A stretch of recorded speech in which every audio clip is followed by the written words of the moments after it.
चलिए आइए पॉइंट पाइए।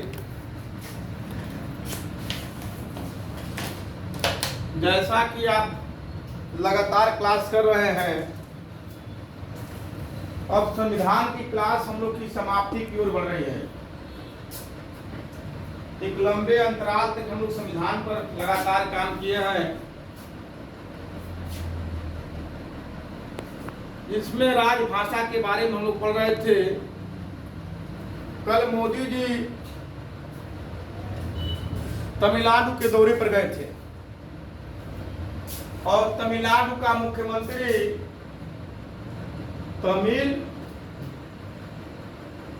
तमिलनाडु का यानी सीएम स्टालिन जो है, स्टालिन है जी, स्टालिन ने एक प्रस्ताव रखा है।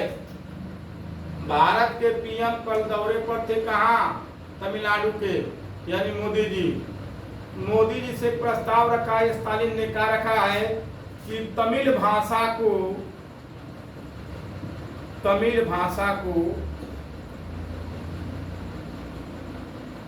राजभाषा के कार्य का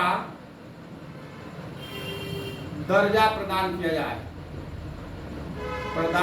जाए, यानी राज्य के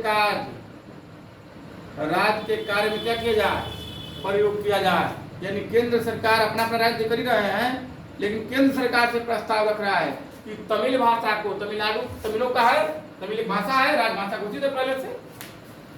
तो उसने मांग किया, मोदी जी से कहा क्या कि तमिल भाषा को राजकार के प्रयोग में प्रदान करने की, यानी केंद्र सरकार की जैसे इंग्लिश यूज कर रहा है, हिंदी यूज कर रहा है, ठीक, पंजाबी, वो दर्जा दिया जाए। लगातार राजभाषा पर सवाल उठ रहे हैं, लगातार अब अजय देवगन का बवाल चल रहा था, उसमें भी चीजें आई।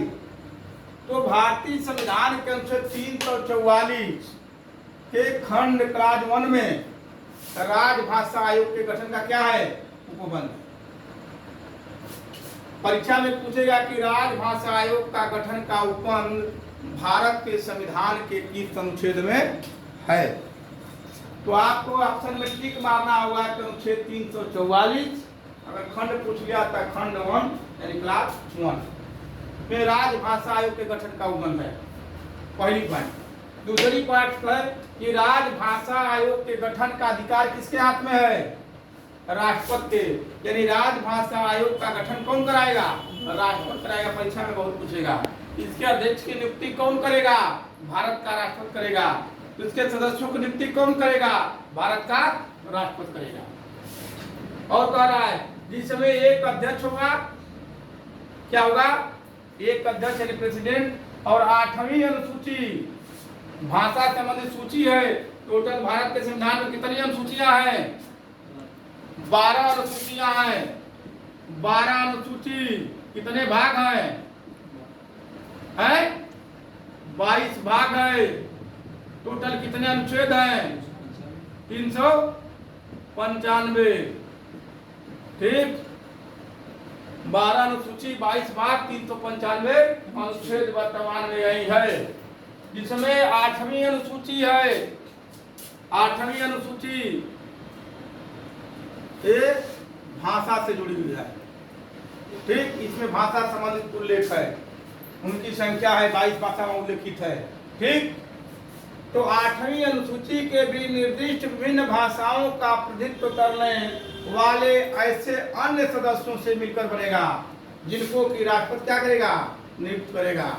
यानी 8वीं अनुसूची में जो वर्तमान में 22 भाषा है, उस भाषा का जानकार जो व्यक्ति होगा वही इस आयोग का सदस्य बनाया जाएगा। ये ध्यान रखा जाएगा आयोग का सदस्य, राजभाषा आयोग का सदस्य बनाने में, कि वो विभिन्न जो भाषाएं हैं जिनका प्रतिनिधित्व व्यक्ति कोई ना कोई करे, ताकि अपनी भाषा के बारे में वो प्रस्ताव रखे।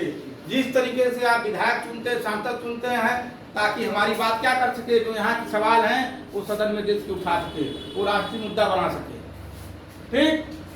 उसी तरीके से तो ये क्या करेगा, राष्ट्रपति करेगा। एक पॉइंट। अगला पॉइंट, 1955 में भारत के तत्कालीन राष्ट्रपति कौन थे, राजेंद्र बाबू, गिरा देसाई में पैदा हुए थे, ठीक। राजेंद्र बाबू उसमें राष्ट्रपति हुआ करते थे। उन्होंने श्री बीडी खेर के अध्यक्षता में प्रथम राजभाषा आयोग का गठन कब किया गया था? 1955 में। कौन था अध्यक्ष? बीडी खेर की अध्यक्षता में राजभाषा आयोग का क्या कर दिया गया? गठन कर दिया गया। पूछेगा गठन कब हुआ? 55 में। रिपोर्ट कब दिया? 56 में।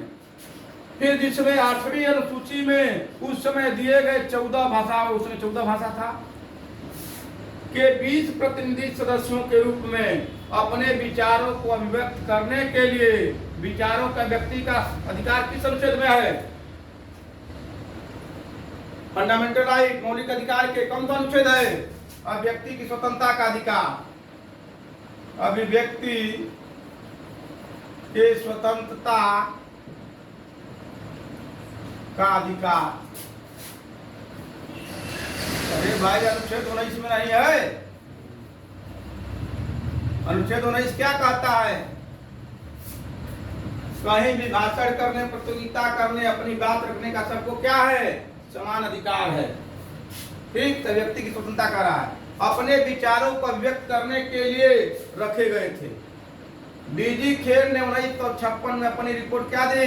राष्ट्रपति को सौंप दी।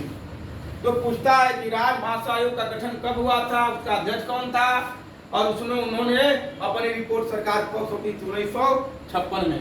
अब हम लोग को ये पढ़ना है कि उसकी रिपोर्ट में क्या चीज है। ठीक, 1956 के रिपोर्ट के आधार पर ही पहली भाषा आयोग का के आधार भाषा के आधार पर आंध्र प्रदेश का यानी अवध प्रताप ओझा का गठन किया जाता है। प्रथम राज्य बना कौन? तमिल। और उधर तेलुगु, तमिलों और तेलुगु में लड़ाई होती थी। इसको देखते हुए, ध्यान में रखते हुए तमिलनाडु और आंध्रा को क्या कर दिया? अलग अलग 2 पार्ट में बांट दिया गया है। तमिलों का तमिल प्रदेश, आंध्रों का तेलुगु वासियों का क्या हो गया? आंध्र प्रदेश। तेलुगु आंध्र प्रदेश क्या है? अपनी भाषा है। ठीक, क्रोध करिए।